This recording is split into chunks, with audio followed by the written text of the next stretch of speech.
What is going on, everybody? Welcome back to the Nerd Show. Today we're looking at the Hasbro Marvel Legends Disney Plus wave, or the What If wave, but we do have some other figures thrown in here. But most of these are What If characters. So the What If animated series that was pretty fun, saw some interesting stuff going on, as that concept of what if all sorts of different stuff happens. So we got a lot of new characters out of this. So first off, we've got the zombie version of Captain America, which I think is awesome. And then we got T'Challa if he was Starlord. And then we got Captain Carter and Zombie Hunter SpiderMan, followed by Doctor Strange Supreme and the Heist version of Nebula, ending it off with Sylvie from the Loki series, as well as we got the Mobius thrown in here as well. It's not a part of the wave, but it does fit with the characters and goes with Sylvie and everything, so we're throwing that in here, as well as the final figure that gets thrown in here of the Hydra Stomper. Again, not a part of the wave, but does get thrown in here as well. And as you probably saw going through each of the figures, we have the Build-A-Figure of the Watcher. So like on the back here, we have this stuff to build the Watcher, so we will build that at the end. Of course, the Watcher is whole part of the What If and everything, so very awesome to get that as well. So I'm excited to build that, but also look at these figures, because as you can tell, they have sort of that animation style to them, so they don't just like your standard MCU versions of character stuff. They have the animation style that I think is cool. So I'm excited to check all these figures out. So let me go ahead and get them open, and we'll check them all together and build that Watcher. So let's start off with the zombie Captain America, and this thing looks awesome. So of course, I'm a huge fan of Captain America,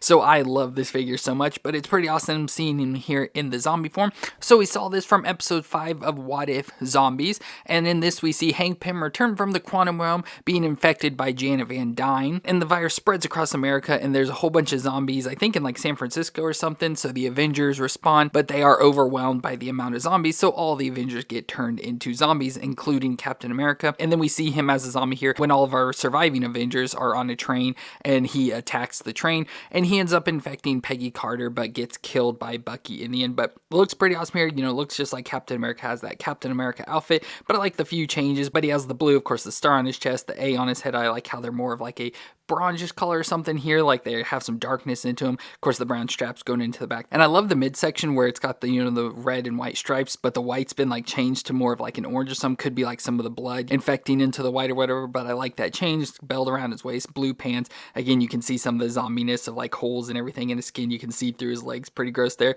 I like how he's got the boot on one leg and the glove on one hand as well, so I just love the look of this figure overall, and it's a pretty nice figure in general. But we also have the zombiness, of course, with the face, so he's got the open mouth with the tongue and blood and the gaps in the mouth, and then the like greenish color skin now. Looks pretty cool overall. But for movements, the head can twist all the way around. It can look down just a little bit there, pretty much just straight on, and up a little bit, so not too bad overall. But just with the mouth, you can't look any further down. The shoulders can come up 90 degrees there and rotate all the way around. We had a bicep twist, a double elbow joint that can bend all the way up on itself, so really good. Wrist can twist around and flex back and forth. We have the upper ab crunch, so crunch back and forth, so forward and back there, and can twist a little side to side as well, and can twist all the way around at the waist. Hips up 90 degrees out to the side that far, thigh twist all the way around, a double knee joint that bends up that far in the back, and then the foot can just rock back and forth and twist side to side. And for the booted foot, we do have the twist at the top of the boot as well. So as I said, I just love this figure, mostly because it's Captain America, but the zombie effects and everything as well, just the weird hands, the holes and all that, and just the barefooted foot just fits it so well for being a zombie. I just love it. And his only accessory is that we get the Captain America shield, and I like the design with some like red on it, so it's got some blood and everything. So let's put this on his hand. So it's a little bit hard to get it into his hand just because he has the zombie style hand, so it doesn't really have much of a grip. But if you can kind of get his hand kind of bent in a little bit and gripped on there more like an actual zombie would, so like he's just barely hanging onto the shield, you can do that, and then just kind of place him however you want, get his hand all weird and everything, and maybe kind of get his leg out almost like he's dragging or something. That'd be kind of fun. But you could just kind of get him placed up in like a zombie position that I think would be really cool for this. So there's overall my best attempt, just getting him to stand like that. Obviously not the best, but just for right now, that's the best I can do, and I think that just looks awesome overall for the zombie Captain America. And next up, we have T'Challa as Starlord. From episode 2 of What If T'Challa Became a Starlord. And in this episode, we see T'Challa being picked up by the Ravagers instead of Peter Quill, and they take him off on their adventures, and he becomes known as Starlord. But instead of like Peter Quill Starlord, where like we see from the first movie, like the guy doesn't know who he is. Well, everyone knows who Starlord is in this universe, so he's quite popular and everything. But we see him eventually returning back to his home of Wakanda and kind of celebrated and stuff there. So it's a overall good and happy story, but it looks pretty awesome here. So again, with these figures, since it's not the zombie cap, we can really see it here. So I like how they took the characteristics. So we have the Chadwick Boseman version and stuff, obviously, but it's animated, so it has that animated style, which I like overall for the figures. It does make them really weird. Like the figures in general just feel different, like from normal Marvel Legends. So I don't know what that's about, but just in their looks overall have that animated style that I just think is really cool. So I just love these figures overall. But with this one, we can see the Chadwick Boseman version there. So it looks pretty similar. You know, it is cartoonish. Some characters look better than others, but I think this one looks pretty close. And as mentioned, he becomes a Star-Lord, so he has pretty much Star-Lord's outfit just modified. So he has the purple jacket on, and I like it's got gold and stuff in there, so it looks more Wakandan. Just a gray shirt underneath and some darker gray pants. Going into knee-high brown boots with some designs there on the front. So look pretty cool. Looks like he probably still has his rocket boots and stuff. So overall, not the most futuristic, like doesn't have a lot of characteristics to it. Just looks like a guy in some weird clothes, but overall looks pretty cool. So for Moon's head can twist all the way around there. It can look down that far and up that far. So again, not a whole lot of range in the neck, but not bad. Shoulders can come out 90 degrees and rotate all the way around. We get a bicep twist, double elbow joint that's a little stiff, but it can bend all the way up on itself. Wrist can twist around and flex back and forth. We have the ab crunch up in there, so you can see that. So you can crunch forward and back just a little bit. Of course, the jacket's in the way from going back, and then he can twist all the way around at the waist. The hips come up 90 degrees out to the side of the far. Thigh twist all the way around. A double knee joint that bends up that far in the back, and then the foot can rock back and forth and twist side to side. And the foot's like really weird and loose on this figure, so gonna have to be careful with that, but overall it's not too bad to get the stand up or anything. And for accessories, we get his masked head. So there's a head that looks very similar to Star-Lord, so it has his overall mask, but you can see T'Challa's hair sticking out there, so that's pretty cool. And again, I like it with the purple and the gold and everything. So let's switch this head out. So we're trying to switch the head out. That ball peg actually came out from the neck, so then we had to get it out of the head. So that's a bit of an issue, but we'll try and get it back together. So there I got the Star-Lord helmet on, and that looks pretty cool. And finally, he comes with the Star-Lord guns as well, but in purple and gold this time. So let's put these in his hands. So there we've got T'Challa all decked out as Star-Lord now, and that is cool looking figure. Just a little bit weird with its overall build and design, but overall looks pretty good. And next up, we've got Captain Carter. So from episode 1, What If Captain Carter were the first Avengers? So this is where we see Peggy Carter becoming the first Avenger instead of Steve Rogers. So in this, we see Kruger kill Dr. Erskine and shoot Steve Rogers, and Peggy ends up stopping Kruger and gets the last super soldier serum, and she takes the place of Steve in the chamber and turns into the super soldier. So she looks pretty awesome here. So very much like Captain America, but obviously since she is British, she does have the Union Jack flag on her chest, but overall everything else is very similar to Captain America with the blue outfit with the red details. You can see there on the arms, on the inside there, and down on the legs as well. And then she has the brown gloves and brown boots, very similar to him also. So it looks very nice overall, but she does have that face styling from the actress. I can't remember her name currently, but look, has that style with the 1940s hair and everything. So it looks just like that, but again, very animated style, and just overall very nice looking figure. Now for movements, the head can twist side to side. She look down that far and up that far, so not bad. Her shoulders can come up 90 degrees and rotate all the way around. She had a bicep twist, a double elbow joint that bends all the way up on itself again, and then the wrist can twist around and flex back and forth. It's real stiff, but it does move there. She's got the ab crunch and twist under her chest, so crunch forward, crunch back, and can twist side to side. Hips up 90 out to the side that far, thigh twist all the way around, double knee joint that bends that far in the back. Ooh, very close to kicking her own butt. And then the foot can rock back and forth and twist side to side very little. Because of the boot design there, it kind of limits some of that movement. So not a bad figure at all. And for accessories, she comes with her shield. So again, very much like the Captain America shield, but it has that Union Jack design with the red, white, and blue stripes there. So very nice. The shield is a little bit weird. It's like very like weak and flimsy compared to other Captain America shields. So kind of weird for that, but let's go and put this on. So there we got Captain Carter ready for some action there. So that looks pretty awesome for her. And next up, we've got Zombie Hunter Spider-Man from episode 5 of Zombies. And in this, we see Peter Parker as a member of the zombie apocalypse survivors, and he creates little YouTube videos and stuff for the survivors of the apocalypse, how to survive the zombies and everything. And as I kind of mentioned earlier, when the group is trying to get on a train, zombies start sneaking up on him, and Doctor Strange's cloak of levitation comes flying in to save him. So we have Spider-Man here wearing that cloak of levitation, which of course we do see that cloak move on to Ant-Man's remaining head, so that's kind of floating around, but currently we just have it with the Spider-Man. So it looks very nice overall. So we have the cloak of levitation that just kind of sits on his shoulders, so we can take that off. So it looks pretty nice, you know, Doctor Strange cloak with the awesome designs with the lines, and I like the one textured section in there. Looks pretty awesome. Of course, the high cape and the silver clasps there, so very awesome for that. But we'll move that aside to look at the Peter Parker here, or Spider-Man. So looks pretty awesome. You know, it does look very much like the MCU Spider-Man sort of body, but he has the little bands there on his wrist this time.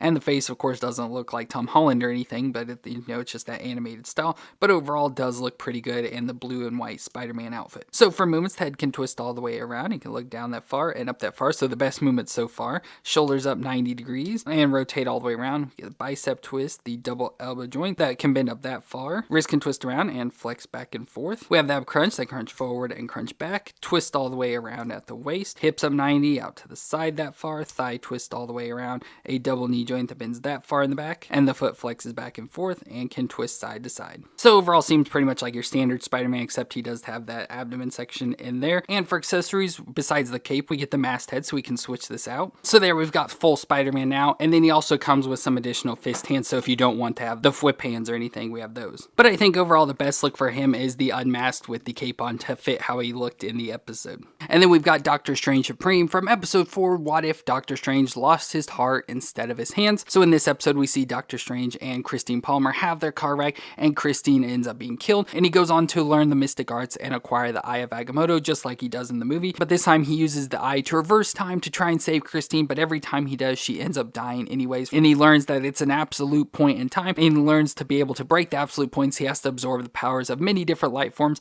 So he's going through summoning all sorts of different monsters and killing them all off and acquiring the powers, becoming Doctor Strange Supreme. So in this we see where he started to acquire many more powers, so he's starting to look darker and everything, so you can see like the darkness around his eyes, and then just the overall darker colors. So I like the dark maroon colors, the purple like dragon design there on his chest, the dark blue arms, the gold bands. He has the cape on, but of course this is a different looking cape, and this one looks much cooler with all the black details and stuff. You can see all the lines with the gold trim around it with purple underneath, so you can see it there around his collar, and on the inside the purple as well with the gold details. And I like how it's supposed to be like a floating design, so it'd be like perfect to have him up floating because it looks like, you know, his cape is like billowing and stuff. But unfortunately it doesn't sit on him too well, and of course the box had misshapen it some, so we had to try and heat it up as much as we can to even get it to look halfway decent. But it just has a peg in his back that kind of is all that's holding it on. I wish it had that peg and then something around his neck as well to help hold it on a little better. All we have is that peg, and so it doesn't hold on too well, but we can go ahead and just remove that, and you can see that inside there just how cool it does look, and just the overall design is pretty awesome. But there we can see Doctor Strange a lot better. So again, with those darker colors and everything all the way down to the black boots, it does look cool. You know, it does look pretty much like his same outfit, just the colors have changed. So for movements, his head can twist all the way around, and you look down that far and up that far, so not too bad. The shoulders are real stiff, but they do come up about 90 degrees there and can rotate all the way around. We get the bicep twist, a double elbow joint that bends up on itself. Wrist can twist around and flex back and forth. He's got an ab crunch and twist at the waist, so crunch forward, crunch back there, and twist side to side. With all the skirts probably hard, but his legs can come up a little bit and out to the side a little bit. He's got thigh twist up in there. A double knee joint that bends up that far in the back. Shin twist at the top of the boot, and the foot flexes back and forth and can twist side to side. And for accessories, he just comes with an additional hand using some of the magic, so he has a magic spell there. So let's switch this hand out. So there we got the spell on his hand, and that looks pretty cool. So you can kind of probably put him in a flying position and up on a little flight stand and stuff, and that will look pretty awesome, especially with the cape looking like it's billowing, and that just overall looks awesome for Doctor Strange. And then we've got Heist Nebula from episode 2, so the TChalla Starlord episode. And in this episode we see she's the love interest of T'Challa, and she tells the Ravengers about the Ember of Genesis, which is a cosmic dust with the power to terraform entire ecosystems in the Collector's possession, and that they could use it to feed billions of people all across the galaxy and eradicate hunger. So they plan to sneak into the collection and steal it,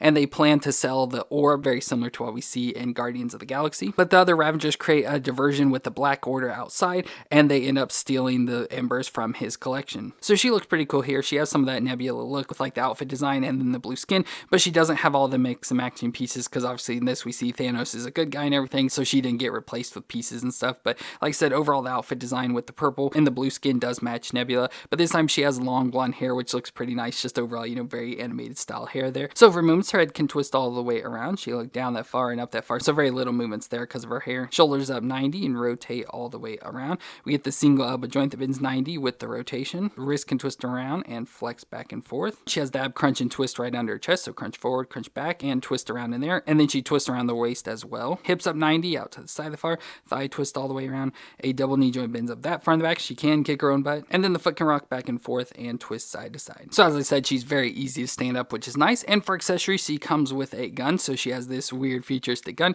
which we can stick into her holster. So it just sticks right down in there. And then she also comes with some additional hands. So she has a fist hand and another trigger finger hand, so we can switch those out. And there we've got Nebula with the gun. So that looks pretty awesome for her. And our last figure from the wave is Sylvie, whose real name is Loki Laffy daughter, played by Sophia Di Martino, so you can see her face there. But she is, of course, a variant of Loki that escaped the Time Variance Authority and is hiding throughout the timeline, seeking revenge on the TVA and the Timekeepers. And we see in the show she ends up convincing Loki of the TVA's lies and that the Timekeepers are fake. And they go into, I think it's called the Void, and they find He Who Remains at the end of time, and she ends up killing him and cause the multiverse to split. And we see what makes her a little different from the other Lokis is that she has the powers of enchantment, so it's almost like she's Enchantress. But overall, she looks pretty good. You know, it has more of that humanoid look since it is like realistic instead of the cartoon version, so it does have that realistic look, like I said, with the face there of the actress. And overall, I think looks pretty good. You know, it does look like the Lokis we've had before and everything, so not really too off with the dark light blacks and then the dark greens as well,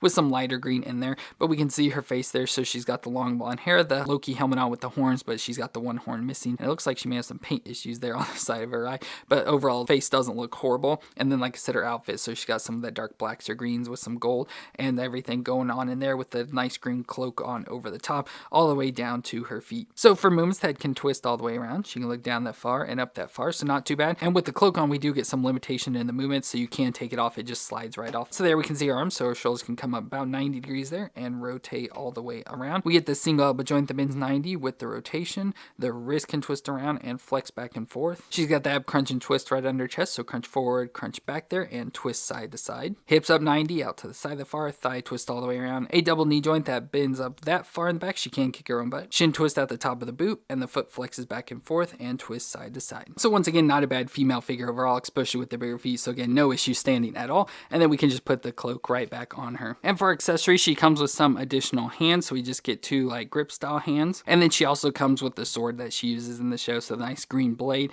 and the gold handle, so we can put this into one of her hands. So there we've got Sylvie all kitted out with the knife and stuff, so that looks pretty awesome overall for her. And of course, we have other figures to look at, so we'll see her back in a second. And with all those figures, we get our build-a-figure of the Watcher, also known as Uatu. And the Watcher is known for observing the multiverse from the nexus of all realities, with an oath that prohibits him from interfering with events, but he ends up violating the oath to protect the timeline from the variant Ultron with the Infinity Stones that was able to sense his presence and learned of the multiverse. So the Watcher ends up forming the Guardians of the Multiverse to defeat Ultron, and he has godlike powers and abilities. He has omniscience, invisibility, size manipulation, holographic projection, interdimensional travel, time travel, and cosmic energy powers. So he sees pretty badass in the show and everything, but overall looks pretty cool. So I always think the Watchers look like giant babies, so they have the big bald heads, and you can see his wide eyes and his face. And then he's got like some of the darker skin, almost like an orange skin tone, but then he's got the blue outfit on, almost like dressed outfit on, with the gold plate there on his chest, so I assume that's supposed to just be like a Nexus reality with the whole hexagon design. But the outfit just is this long blue dress type design, has the nice collar around the neck with the cape. So overall, not a whole lot to the design, but pretty basic as well. And it's just with the Build-A-Figure design and pieces, how tall he is and stuff, the legs and everything reminded me of like a Barbie doll, but it doesn't really stand up as very easily, so we have to kind of manipulate there. And just so you know, the height difference here is the TChalla, so you can see just how tall the Watcher is compared to the normal figures. But overall, I really like the design of this, and it was really hard to get them together, especially like his midsection piece, but just overall pretty difficult. And so for movements, the head there can twist side to side, probably get it all the way around there. You can look down that far and up that far, so not too bad. The shoulder can come up 90 degrees and rotate around within there. This one has a single elbow joint that bends 90 with the rotation, and then the wrist can twist around and flex back and forth. But we see with the bare arm, he does have the double elbow joint that can bend mostly up on itself and has the bicep twist as well. But he's got an ab crunch and twist, so crunch forward and back there and twist all the way around. And then he has movements in the legs, but of course the dress is all like a solid piece, so you can't really get any access to the legs. But of course he'll have thigh twists and double knee joints and everything, but all we can see is the feet that flex back and forth. So overall, it's a really cool figure. It's nice to get this. I think it's a perfect like build figure, so you get all these figures, get the pieces together to build a giant figure is pretty awesome. And it's a character I think is much needed. Of course, it is the animated style, so it won't really fit into just your normal Marvel shelf very well, but it doesn't really look that much different from the normal Watcher, so I think it is pretty awesome. And to me, it's the first Watcher we've ever had, and especially Marvel Legends, so this is just very awesome to finally get one. But then we have some other figures we can throw into this way, such as the Target exclusive Mobius. So we have Mobius M. Mobius, played by Owen Wilson, which was a pretty fun character, and he's the TVA agent assigned to investigate Sylvie and ends up recruiting the Loki we see to help him catch his variant. But he learns about the TVA's lie and ends up being pruned and uses the Tim pad to open up a time door and return to the TVA to, quote, burn it down. So here we have Owen Wilson's character, so it just looks like, you know, your normal Owen Wilson sort of person. Does not really much like characteristics to himself, just looks like a normal normal human, but he is a part of the TVA. So he is in the suit. So he's got the nice brown suit. He's got the gold buckle there, a blue shirt underneath with a tie, very similar to like we saw with Loki. And then we got Owen Wilson's face. So he has the little mustache and then his gray hair, of course, his big weird nose and all that. Overall, just looks like your basic man, not a whole lot to it or anything, but still awesome that we got this character to go with our other Loki characters. So for movements, his head can twist all the way around. He can look down that far and up that far, a little stiff in the neck, but not bad range. Shoulders come up under 90 degrees with the shoulder pads, maybe can try and get a little higher, but that's about it. Rotate all the way around. Bicep twist, a double elbow joint that bends all the way up on itself, and the wrist can twist around and flex back and forth. He's got an ab crunch and twist in there, so crunch forward and back, and can twist a little side to side, but also twist all the way around at the waist. Hips can come up 90 out to the side that far, thigh twist all the way around, a double knee joint bends up that far in the back, and then the foot can rock back and forth and twist side to side. And overall, with characters with this feet design, I just absolutely hate him because it's so hard to get him to stand up for some reason, so I'm having some issues with him. And for accessories, we get a time stick, so the time sticks we see them use the prune characters and stuff, so we have this stick that we can put into his hands, as well as the Tim pad, so the time pad that they can go back in time and everything. So nice little pad that does open up there, so pretty awesome. You can see all the buttons and everything, and they're pretty awesome for that this actually works and opens up and stuff. So let's go and put these into his hands. So it is really hard to get him to hold the time pad because his hand's a little too big to be able to hold it, but I do have the pruning stick down in his hand. Of course, you can't really see it too well, but we got the stick there. So overall, that looks pretty awesome for him. And of course, we can bring in Loki himself. Of course, Loki in his TVA outfit. And then now we also have Sylvie from this wave to throw in here as well. So we have our three main characters from the Loki series, and that is awesome. And the final figure we're looking at is the Hydra Stomper, again from the episode 1 of What If. So we see since Peggy Carter ends up becoming captain using the super soldier serum, we see this being created by Howard Stark for Steve Rogers. So it's a suit of armor very similar to the Iron Man armor that's piloted by Steve Rogers, and he joins up with Captain Carter and the Howling Commandos to fight against Hydra. And we see in the show that he goes down with the train very similar to Bucky with a train full of explosives and ends up being captured by Hydra, and the armor is being experimented on when Captain Carter and the Commandos come in and save him. So we just have this big like Iron Man style suit. It's almost like the Ironmonger is pretty much what it is, but I like it all being in that military green, which is awesome. Has the star on his chest, has some antennas and stuff on the back, so just very awesome looking. A gun there on his hands, so just overall an awesome looking design. Has some issues standing up. It just like doesn't stand very well, so this will probably be something you have to like lean against or try and get it in a certain position, like maybe flying or something. But yeah, just overall some issues. But for movements, the head can twist all the way around, a little bit stiff, and can look down that far and up that far, so not too bad actually. Shoulders can come up over 90 degrees and rotate all the way around, so it has the loose little shoulder piece there that can move around with it. But we have the bicep twist, a single elbow joint that bends about 90 degrees or so in there, and then we have the wrist also that can twist around and flex a little back and forth, but of course like this one, the gun's in the way. He's got the ab crunch and twist at the midsection, so crunch forward and crunch back and twist all the way around. Hips can come up about 90 degrees there and out to the side that far. A little bit of a thigh twist in there, a single knee joint that bends up that far in the back, and then the foot can rock back and forth and twist a little side to side. And for accessories, he comes with some additional fist hands, so big fist there, so if you don't want to have the like open grip hands. He comes with a jetpack piece here, so these awesome big like jetpack pieces to allow him to fly that just pegs right into the back, so it just pegs right in there. And then we also get some exhaust pieces to be like the flames and stuff coming out of the bottom, so these just stick right into the bottom, so the flames just stick in there like that. And then with these as well, they do fold up and everything, so you can have them kind of more folded up or whatever you want done with it. But I like how it even has a little grip up here, so we can take like Peggy Carter and stick her up on this to be flying on the back of it like she does. So let's try that out. So I'm not sure exactly how this is all supposed to work. So it has like these pieces here that looks like you could like stick her feet into, but then I can't hardly get her to reach the clip at all and be able to stay on it. So I'm having a lot of issues getting her to stay on it. So you'd probably have to mess around with this quite a bit to get it into a position for her to stay, but that's about the best I can do. But then she just falls right off. So unfortunately we can't do that. Well, there's all of our Marvel Legends Disney Plus wave together with the What If characters along with the 2 Loki characters. So all of these are pretty awesome. I love all these figures. I wish some were a little bit different. Like there's some minor issues with some, but most of them I do really enjoy. So I think they're all pretty good figures. So just an awesome wave in my opinion. But let me know what you thought of these figures down in the comments. And if you enjoyed my review, let me know with a thumbs up. But I want to thank y'all for watching. I hope you all stay awesome out there, and I'll see you in our next review.